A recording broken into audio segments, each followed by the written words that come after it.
Hello, I am Hardeep Matharu. I'm the editor-in-chief of Byline Times, and today I'm coming to you in the middle of July from Keele University, where we have been hosting this year's Byline Festival. Andy Burnham, the Greater Manchester Mayor and a former Labour MP and Labour Cabinet Minister, gave the keynote address at the end of the festival, calling for a radical change in our politics to avert the dangerous times that we could potentially face ahead. Andy is here, having just come off stage, and we're going to have a quick chat about what is going wrong, how we fix it, how he might be a part of that. Andy, thank you for giving up your time. Welcome.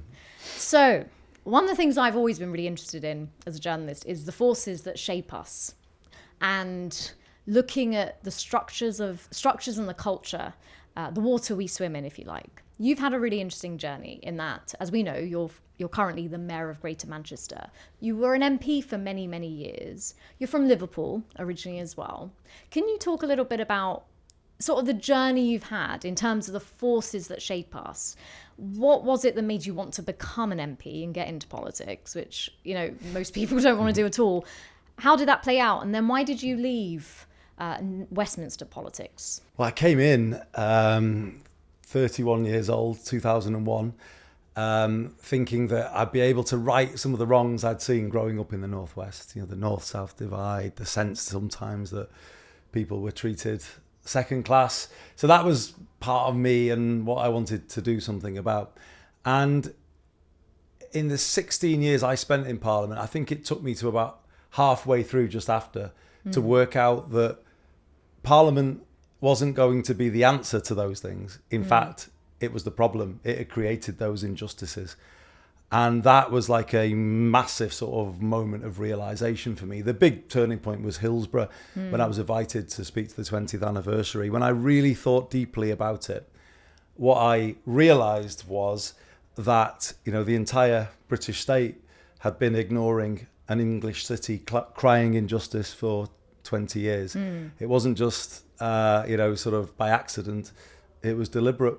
Because in many ways, from the outside looking in, people will remember quite a high-flying career in Westminster, right? I mean, you were Health Secretary. I believe you also had a position in the Treasury.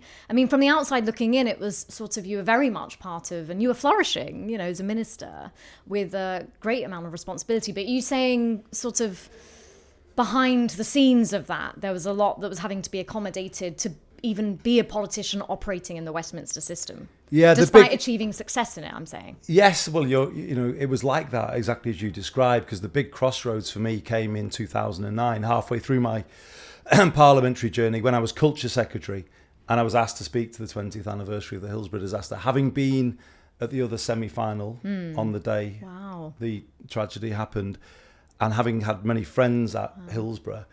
I was thrown into crisis by that invitation, because I was in a government that hadn't done anything for the Liverpool supporters and the city of Liverpool. And why was that? Why hadn't anything happened? Because it was a classic of the establishment not wanting it to be opened up.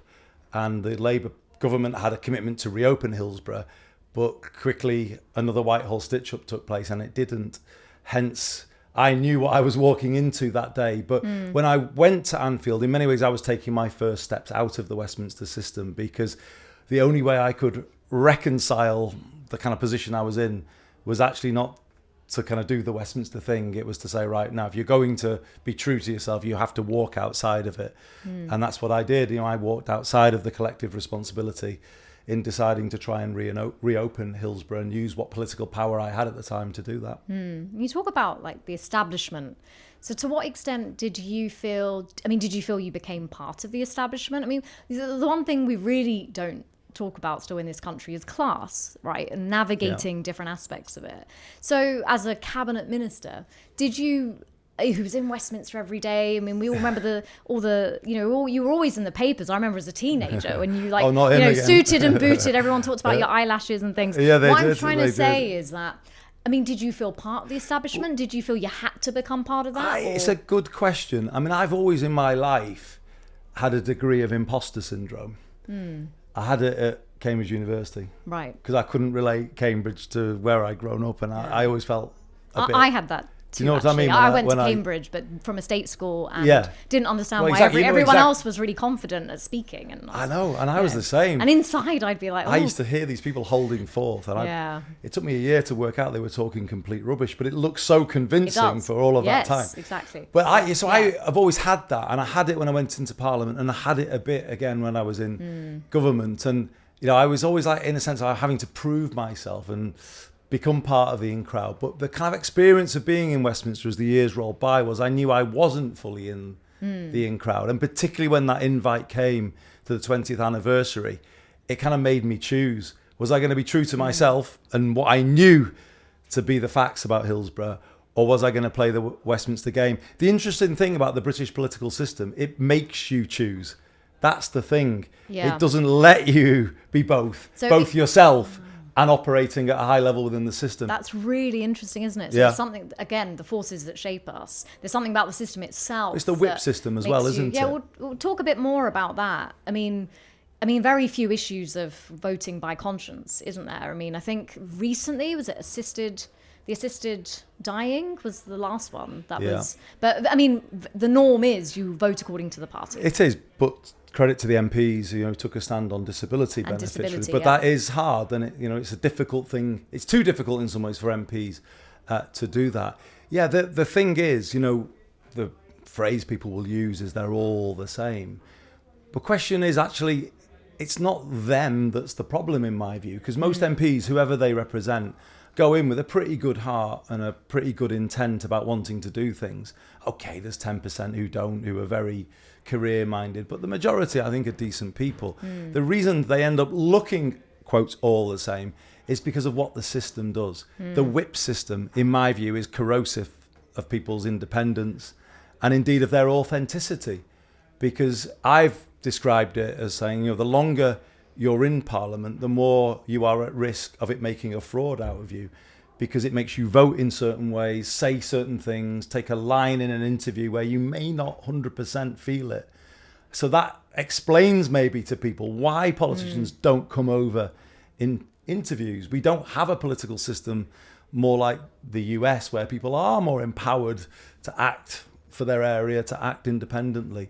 And I think the British political system and MPs individually would rise in the public's esteem if they were able to act with more independence on an everyday basis and say what they really feel. And actually maybe we'd have a more vibrant political debate if people went into interviews and said what they were feeling as opposed to what they've been told to say. So personally, I do think the culture of Whitehall needs big change, and we can touch on that. The Hillsborough Law is what we are arguing for there. But also Westminster needs big change. I think reform of the whip system, let MPs be more independent, complete abolition of the unelected lords, having a whole parliament that represents everybody everywhere is crucial, it seems to me. But also I would say proportional representation, a political system that represents the majority view rather than sometimes the minority view as it currently does. Yeah, I mean, it's really interesting that essentially what you're talking about is how do we make our politics more human, allow representatives who are elected to come across in terms of their own personal ethics enough of the time, and speak directly to the things that people are actually going through. Correct. I mean, looking at what people are going through, I mean, we had a general election last year after many, many years of cronyism and what, many people perceived as downright corruption of the various Conservative governments. The cost of living crisis, a pandemic, the Liz Truss debacle, that, the markets, everyone's completely lost confidence in the British markets. The Labour government came in on a mission of a government of service, and people generally feel that things haven't gotten any better. If anything, things have become more punitive. The certain measures that have been introduced have not really helped. Meanwhile, it seems that Reform UK, led by Nigel Farage, both in terms of the Labour government, but also in terms of the media, is already being positioned as the battle to come. That's the real opposition. And I guess what I'm trying to say is, talking about this notion of making politics more human, there is a massive gulf at the moment, which arguably the Labour government hasn't come in and isn't addressing with its current policies.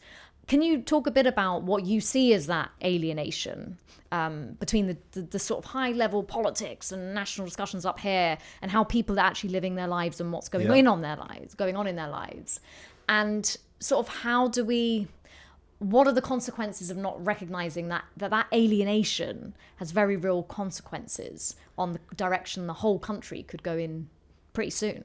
Well, I agree with your analysis.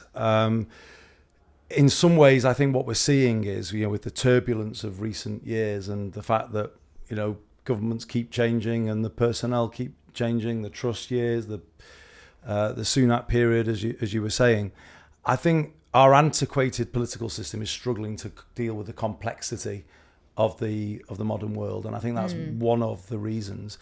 But then to take it to that next level, it's about a system that doesn't connect with people or places, back to that point that people can't say what they really feel. And in an era of social media, I've noticed that, social media makes people act more individually. It kind of wants instant answers from an MP.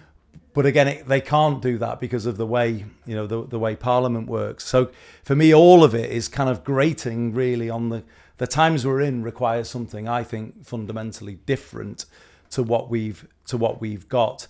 And particularly, I think it requires a political system that reflects the majority view, which for first past the post doesn't do. I think it's quite dangerous, if you like, to go into the times that we're in with a system that can elect a government on a minority, a minority view in the country. And yet that's where we are. I don't blame the public, by the way. I understand why the public feel quite deep alienation from the political system. It's not set up to work in the way that it should. It's not set up to represent people because of the whip system, but also because of the way the Treasury works.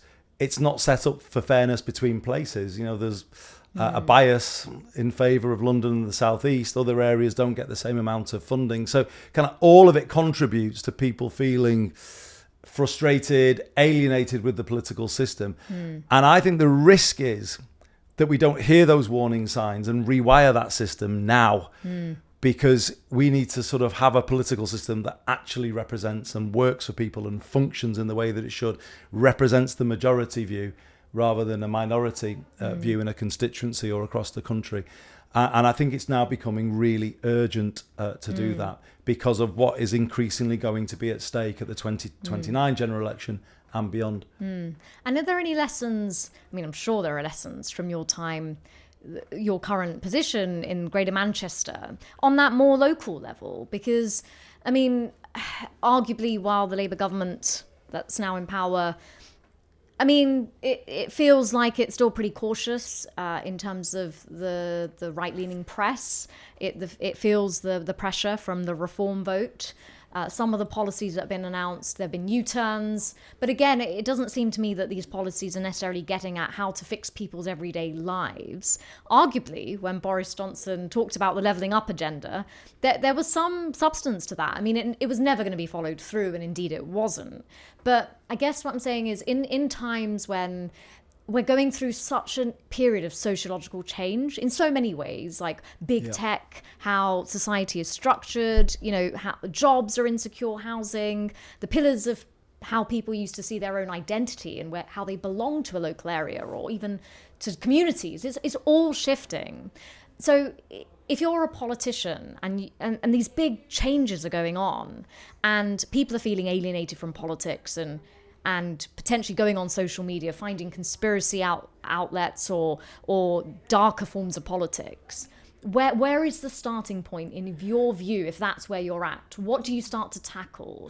Yeah. Is it not? So it's not just the Westminster system that needs to be reformed? No, it's more fundamental than that, isn't it? But also like how people actually feel that their lives are cared about day to day, perhaps. I think the reason we have such a political crisis and the reason it's so deep is because people's lives don't function as they should day to day. You think about the grip of the housing crisis on communities across the country. You think about the millions of British people who don't have a stable housing situation. If you don't have a good home, what do you have in life?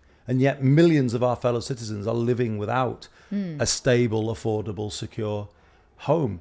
But then again, you look at other things, water bills that people can barely afford, energy bills that are beyond an ordinary average weekly income, transport. We've just put the buses under public control, but most areas have rail fares and bus fares that people simply can't afford.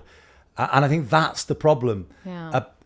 A country where the fundamental essentials of life have become unaffordable to people, and then that alienation isn't corrected by the political system. In many ways, it just goes into an abyss, really. Yeah. It doesn't get heard, and it doesn't get played back in terms of solutions. And I think that's the problem.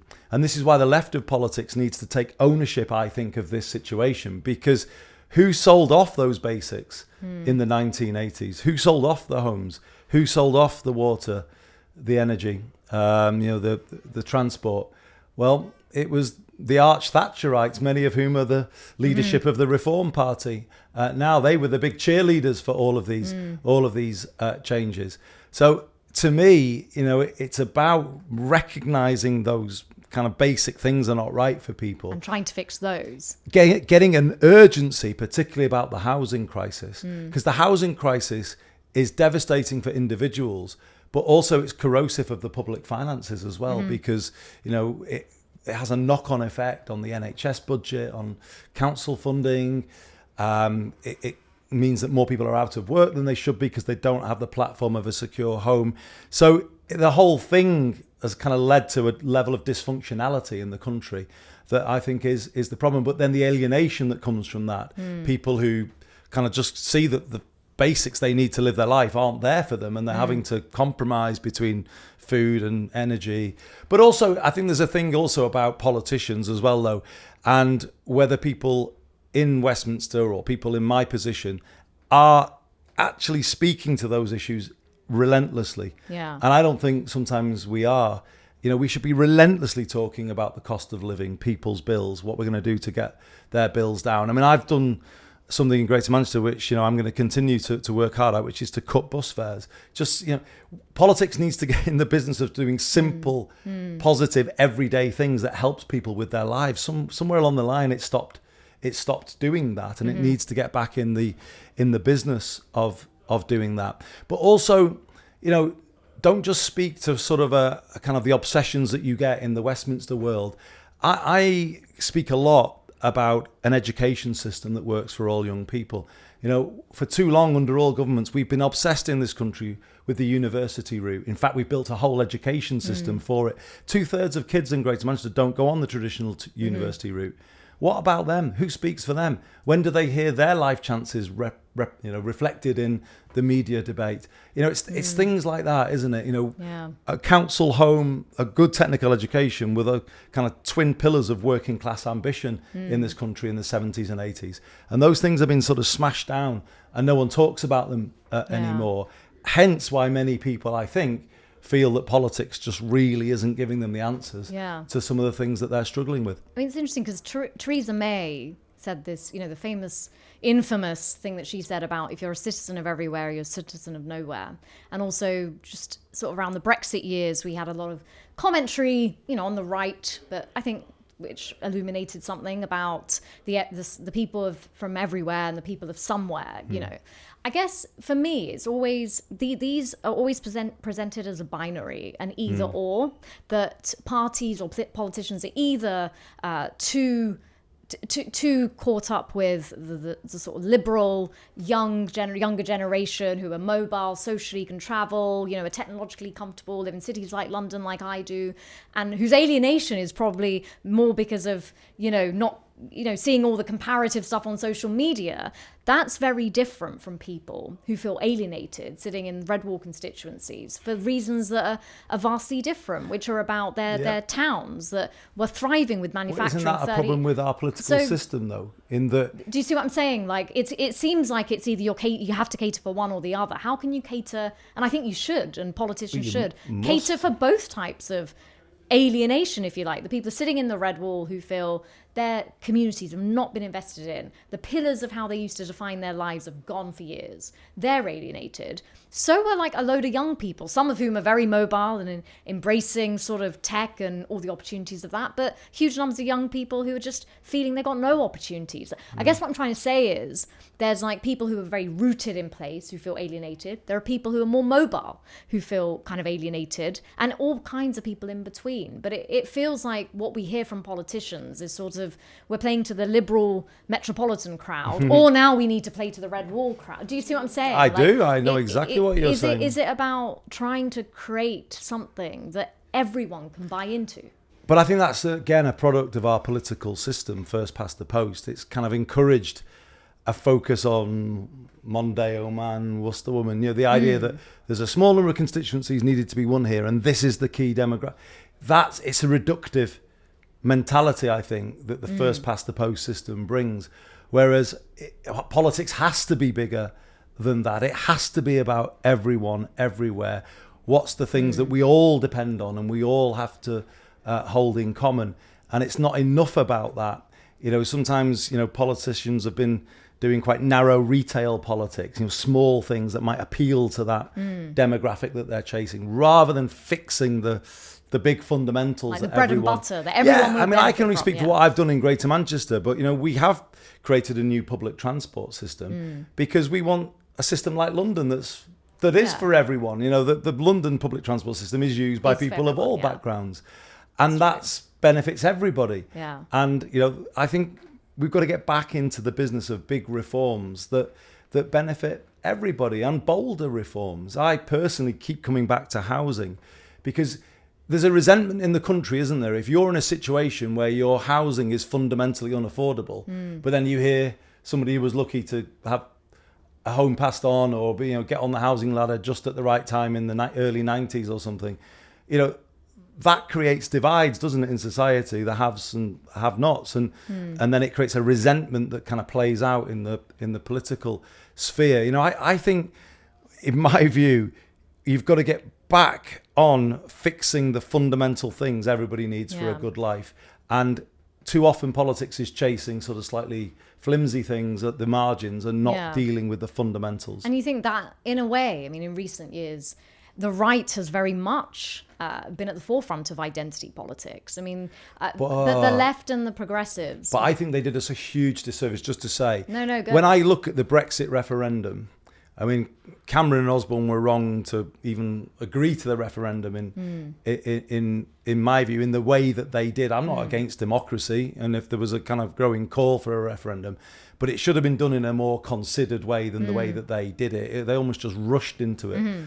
And I don't, you know, something that fundamental should have been more thought through. I'm not an anti-democrat if people really wanted a referendum, but it was just thrown out before the way in which it played out. It was thrown out before the 2015 general election without any real thought for how it should be done properly. But then when you get to the actual vote, I think what came out at the referendum was much a protest at Westminster, as it was a protest about Brussels. In many ways, more a protest about Westminster. You know, this was a kind of first time that people could really say this country's not working properly for us.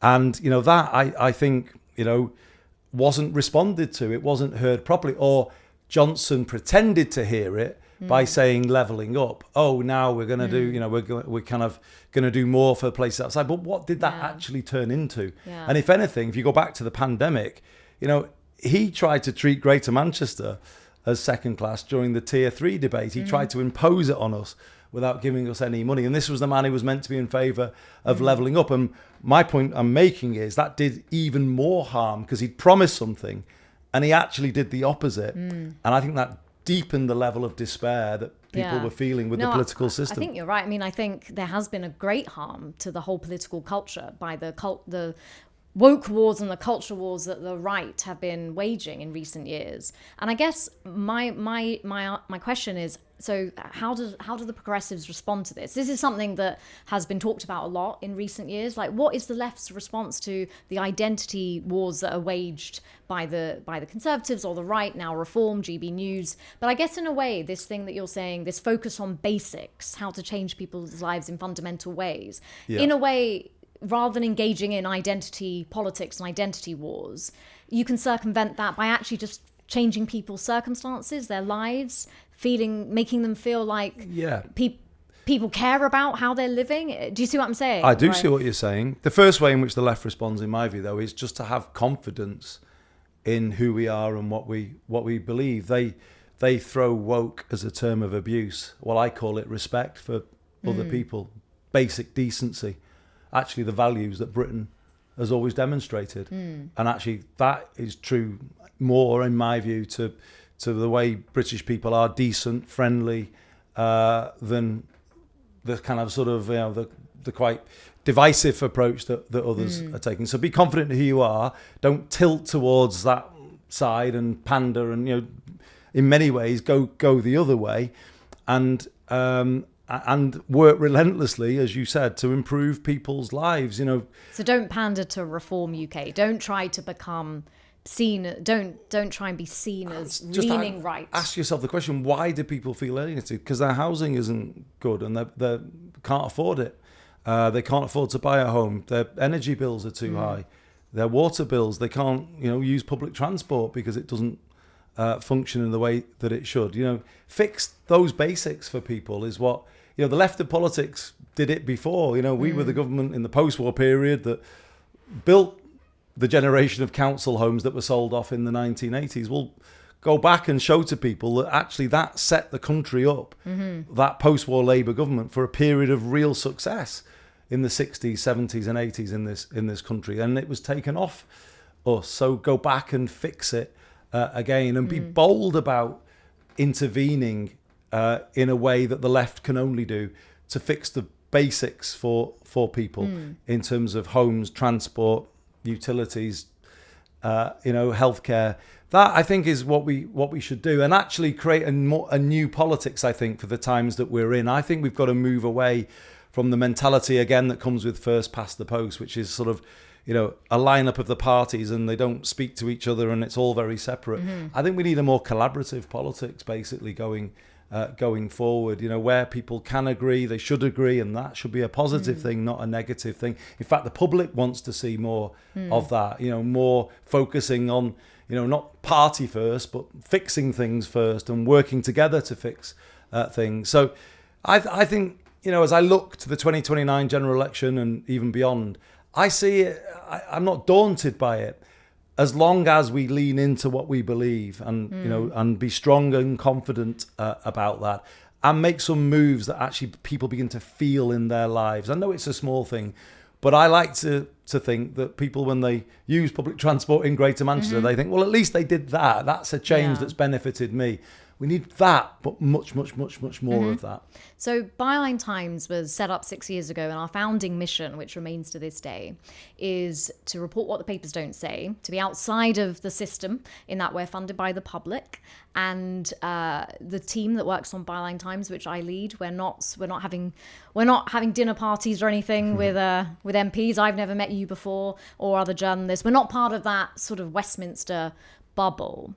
And I want to ask you a bit about the media, because what we do is scrutinize the established press, because we feel that it's an entire power block which denies its power in different ways. The choosing of holding power to account or not, but also the power to influence the political culture and the society, the water we all swim in.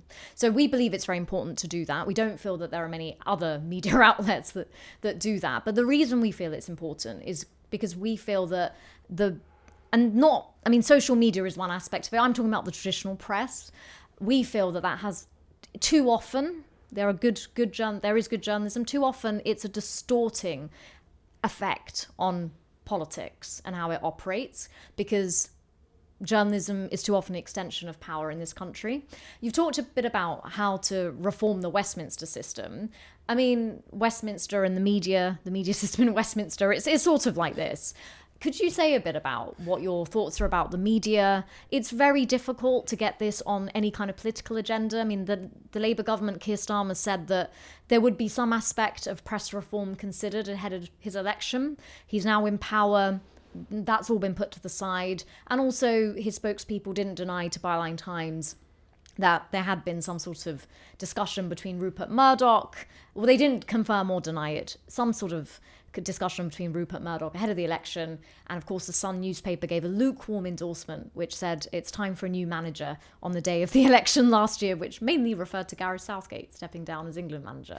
But what I'm trying to say is, what do you think about the media? Are you willing to talk about it as a politician? Because Andy, most people in your position don't want to. No, I am. But I think it's really key to everything you're actually saying. So it's there. There's a reason I'm asking. I separate the media out. I'm not going to describe it as one homogenous thing. It's many things, isn't it? Including the independent media like yourselves, which is great to see that having growing influence. And regional and local media often plays a different role. I'm going to come back to my main critique, which is Westminster culture, because the media within that system, I think, is too close to power, and the patronage sometimes that comes with power, or the favoured relationship that some parts have with it.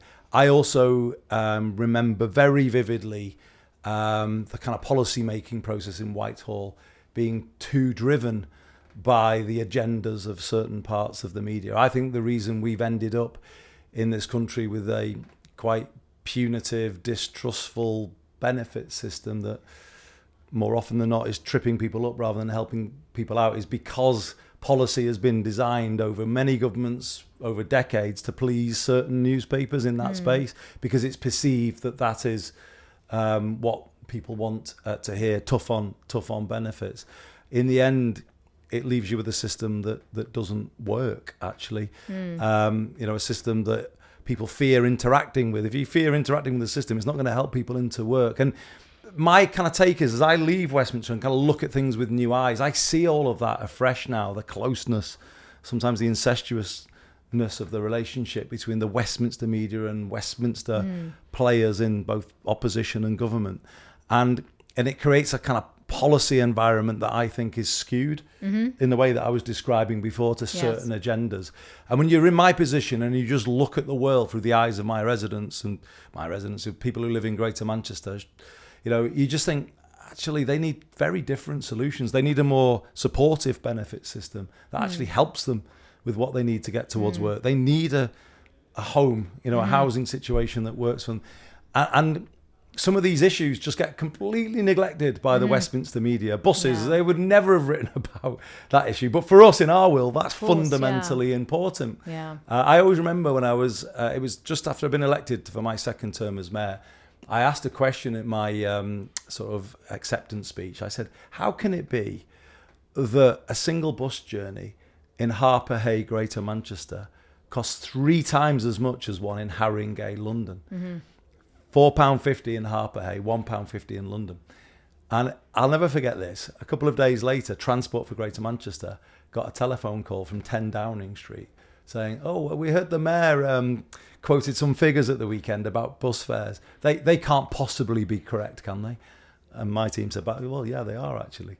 But the reason I'm telling you that is it just shows you sometimes how the bread and butter issues that people are dealing with in the vast majority of England are just not understood at the heart of that Westminster bubble. In fact, they're not even seen. They're not even discussed, because the Westminster media down there is not interested in them either. Of course not. And all of it creates a disconnect between the political world and the reality of people's lives. And so just finally, what's your potential role in all of this? I know you love being Mayor of Greater Manchester, but it seems, I'm a journalist, I'm talking to you as a politician, you seem pretty fired up, and you seem to be quite clear on what the challenge ahead is in terms of the next general election.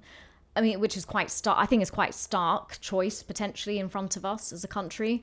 So, yeah, where are you in all this, Andy? Well, I want the Labour government to be a success, and I think that means, to me, being quite radical, because I think the depth of people's alienation is quite significant, and hence the change that was promised at the general election, I think needs to be, equal to that sort of disillusionment that people feel, and it's changing the space of the things I've been talking to you about. Do you think the today. current government understands some of the things you're saying? I think they do, and they've made some really positive moves, renationalising rail and some of Angela Rayner's moves on housing. But I would say go with that, but go even more with that. You know, move decisively, work with the mayors, get delivery going more quickly. You know, I think 2029 is going to be a major moment in politics in this country. I think it's a big general election, but it's winnable. But it requires everything to be focused now to build to that and make as much change as possibly can be made, and focus relentlessly on kind of lifting some of the burden off people. People are feeling the weight of these times, aren't they? And I think there are things that can be done to you know, just start to acknowledge those issues that people feel, and start, you know, connecting with them by talking about housing a bit more, talking about the kids who don't go to university. Don't have a sort of Westminster take on things that the voters see politicians always playing back to the focus groups. How about talking to, you know, real people? Yeah, as I say, 2/3 of Greater Manchester whose kids aren't going to university. Talk to those, you know. And so I do think it's about changing the political narrative, changing the obsessions, getting stuck into delivery, but really focus on what's coming, and be confident in the left having better answers. You know, the right of this country sold it all off, and they created the problem. So let's come back with some big fixes. It's been really interesting. Andy Burnham, thank you very You're welcome. much. Thank and you. thank you for joining us. This is Byline Times, coming to you from the Byline Festival.